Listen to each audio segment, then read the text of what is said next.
Hello, digital card fighters. This is Kyle D, better known as RideMyAvatar, to bring you more Cardfight Vanguard Zero content. Today's content is a tier list for set 6. We've been waiting for it because, you know me, I playtest every deck and I don't like to do my tier list until I've played every deck, even the event deck, to get some more noticeable, since Neonectars are my pride, heart, and joy, and being known as the Neonectar King from topping in the Clash of Kings with Neonectars, I really loved this list I've came up with. So, without a further ado, remember I live stream every Mondays, Wednesdays, and Saturdays for Cardfight Vanguard Zero. Monday sometimes will be my theme around horror games, but if you want to catch me, follow my social medias that are rotating right above me. And always remember to like, comment, and subscribe for these videos on YouTube. It really helps to go the extra mile and lets everybody know that this content's going to places. So without a further ado, let's get into the tier list. So with Cardfight Vanguard Zero set 6 tier list, we have some very interesting decks. I'm going to go over each one and what I've played and how I feel about it. So first off, let's start off with my babies. This deck, if you guys saw my polls and everything else that caught me on that Saturday trying to build Neos, Arbros Dragon came in clutch. He came in at 7 of them. So with my testing wise, it's a really strong deck. It's just missing something. Like, the deck needs more options to be crazy strong, but I feel like it is a very good deck. It's very much more powerhouse than Musketeers, but Musketeers has the ability to be more consistent. So right now, I do believe we're looking at a 1.5 because of the meta shift that this set, the Neos, got. It actually works a lot better in set 6 than it actually did when set 7 dropped, because Aqua Force isn't in the meta yet, where it's so dominating against this deck, because of the fact that Neos has this issue that if they can get around and get extra attacks in, doesn't matter how many walls you put up, you still have to face its big bad. So I definitely think 1.5 with Arbros Dragon making these power columns and then using stand triggers, and then the Wooden Dragon grade 3 that helps some restands on hits, and being able to clone and be able to call deck thinning and everything like that helps this deck hold its own in the set 6 meta. So this is Nova Grappler good stuff. It's solid, I gotta say, but without it, like all the Nova Grappler builds that I'm gonna bunch together with this, so it's like Blouse and other stuff, because of the fact that they kind of start falling off the good stuff until the following sets, I think it's a good tier 2 deck. It's got some good potentials, but it has its issues right now because it's so trigger reliant. Any deck that's so trigger reliant to restand or any way, shape, or form struggles in this meta. And again, you can't always rely on your triggers. You need to have these power columns because limit breaks are just so crazy powerful. Next, let's talk about Battle Sisters, a new deck that arrives in set 6. With Battle Sisters, I definitely believe it is a 1.5 deck. It is better than most decks because of the fact that Battle Sisters also are one of the best walls in the format, but also one of the best powerhouses too for OTT. I think it's on par with Tsukuyomi, but Tsukuyomi does ride above it a little bit in certain areas, with being able to know your trigger stack compared to Battle Sisters, where you need to have the board built. It does help the way this deck works. Being able to have a Vanguard that is constantly powered up if your opponent leaves you open, doesn't take out your rear guards enough, then you kind of just sit there and with a beefy Vanguard already that they have to get over. So more commitment, more power. Next, let's talk about Bladewing Raiji. Dark Irregulars definitely got a boost in this set, and I gotta say it is a tier 1 deck. Darker Regular's 15 Bladewing Raiji deck, the 15 Soul build, helps immensely, but I think when people start talking about the Demon Bike sets, it falls short. I don't think the Demon Bike set it's cute and gimmicky, yes, but Raiji's Soul charging 15 is very powerful, and being able to deny Limit Break is just so good. Knowing that you can keep them at 2 to 3 damage the whole time, and with that you kind of just keep pushing them, and they always have to have a PG. This is like any deck that can do what MLB does, but better, is kind of scary. So that's why Reiji's definitely a tier 1 deck. Next, let's talk about Indra's. It's the newest Narukami deck. It can do a lot of cute gimmicky stuff. Like, its goal is to finish with the Narukami Vermilion, but without Vermilion in the set, without Vermilion, it can really struggle a bit. But with the ability to be able to have crit shenanigans, it's definitely a tier 2 deck, but very fun for people, but it's just not some people's playstyles. Next, let's bring in the fact we have Great Nature. Great Nature struggles a lot more in this set. Going into it, it doesn't have as crazy power, and until the next set, it doesn't really push up. So I definitely think it's a tier 3 deck.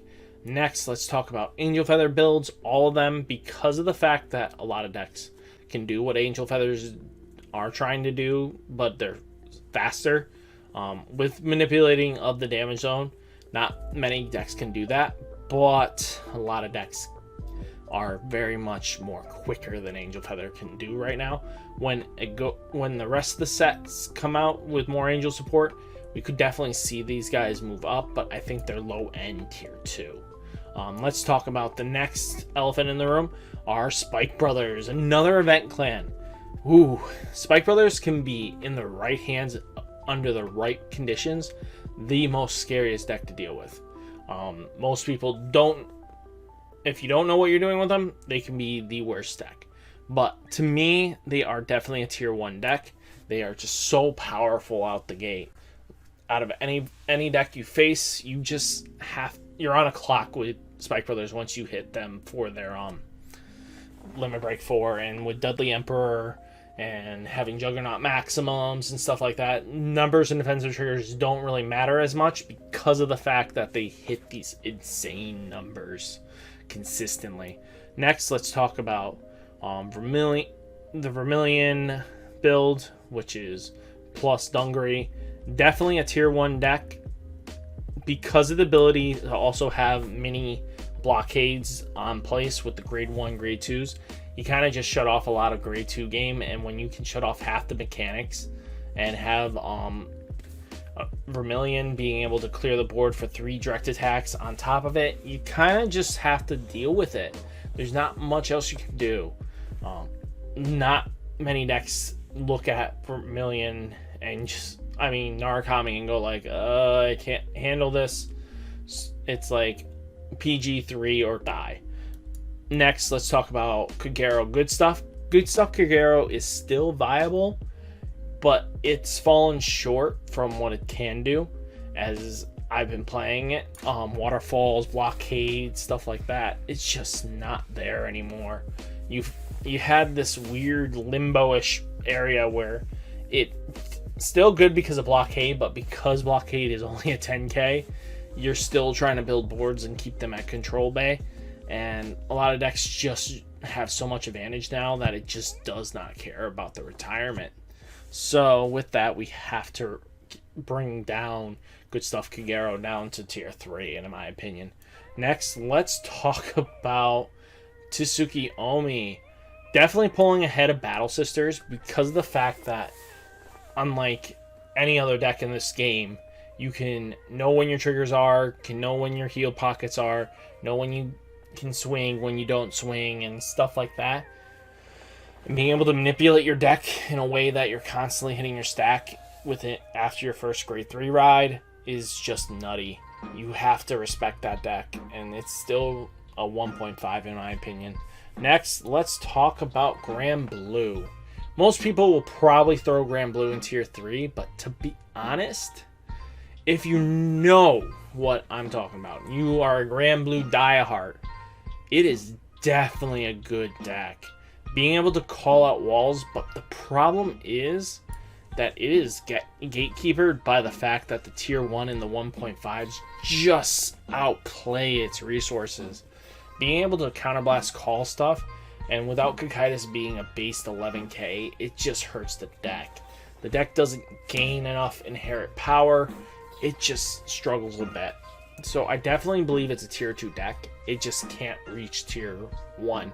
And I don't think it's a tier 3 because it's not terrible. It is good to play, and you know what you're doing, you are tearing it up. So next, let's talk about our good friend Azel. Golds definitely still hold in tier 1. They are ridiculously strong, they're ridiculously powerful, they don't stop doing what they need to. Golds just aggro you. They can take you on with no questions asked.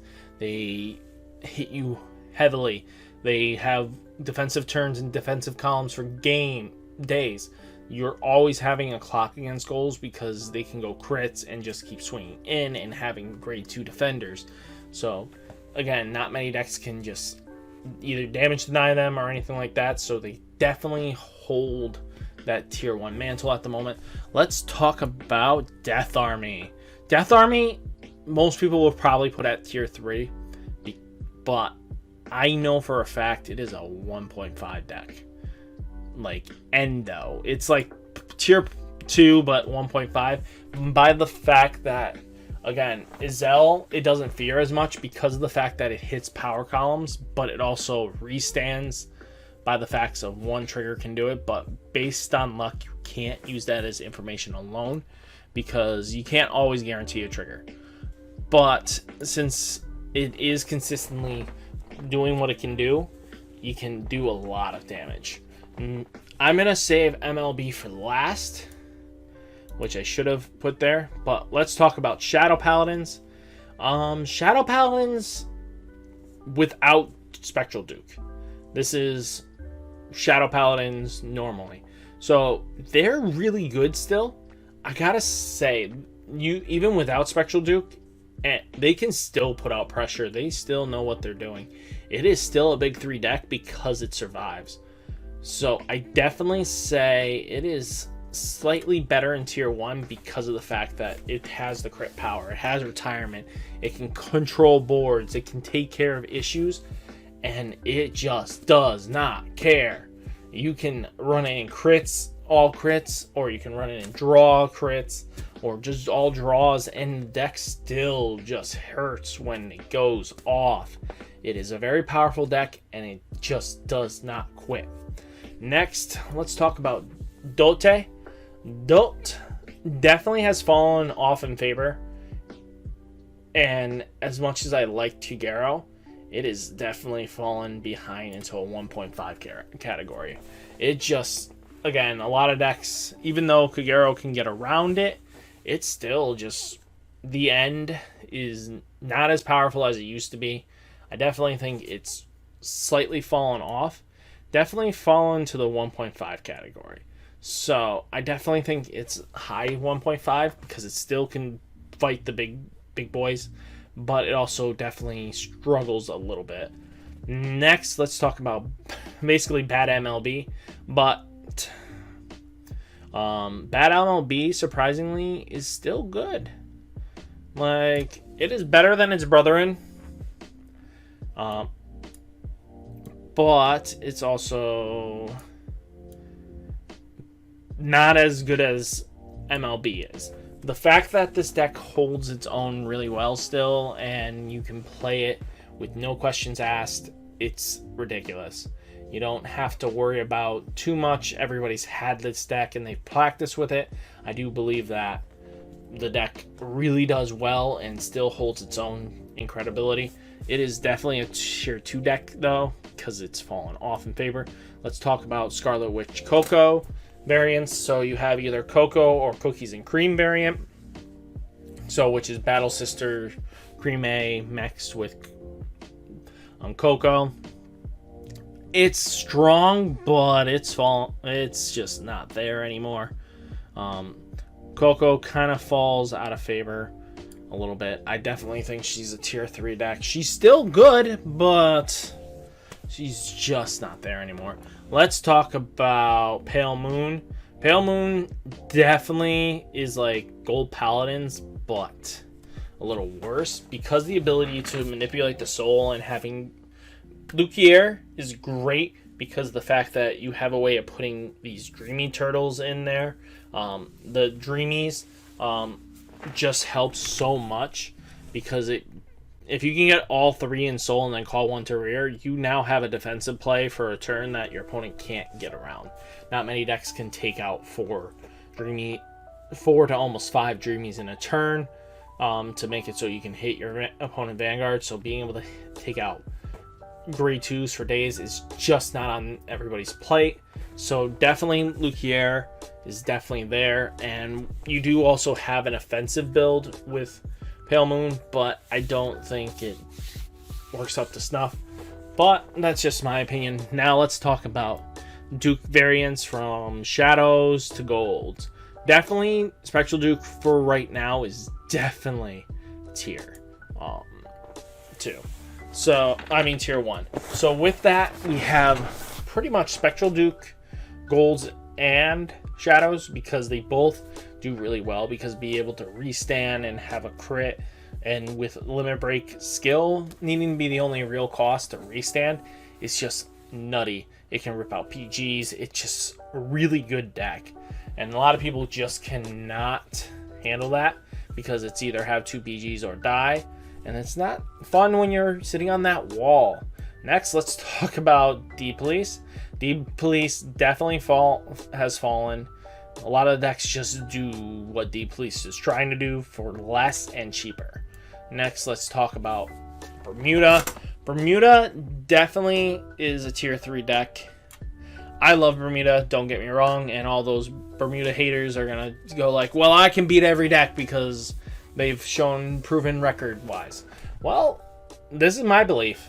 Bermuda is good, and it can beat every deck on a good day as long as the stars align or you're a really great pilot and you get the right draws and stuff like that, and you're not whiffing pieces. It's just so combo heavy, it's not even funny. Next, let's bring MLB into the fold. So MLB got a massive errata in this set, bringing it definitely down and representation down, but it's still really good. I would love to throw it at tier 1, but I know for a fact it is definitely a 1.5 deck now because having the not always hit your crits and stuff like that, and then you're still on a clock trying to search your other pieces, sometimes you just don't get it in a game and then you just fall short. So let's talk about Musketeers next. I definitely love Musketeers. It is great. It is better than Arbros right now because of the fact that it just does what it needs to, and you don't have to question anything in the slightest.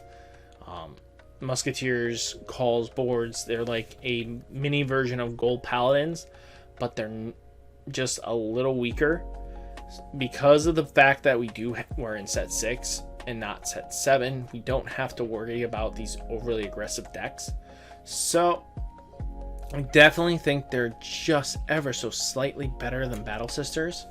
So this is what my tier list looks like, guys. So I definitely hope you enjoyed all this information I've gathered from play testing all these decks, understanding everything about these clans, from playing game after game after game after game to get so much good information for you guys to build this incredible tier list.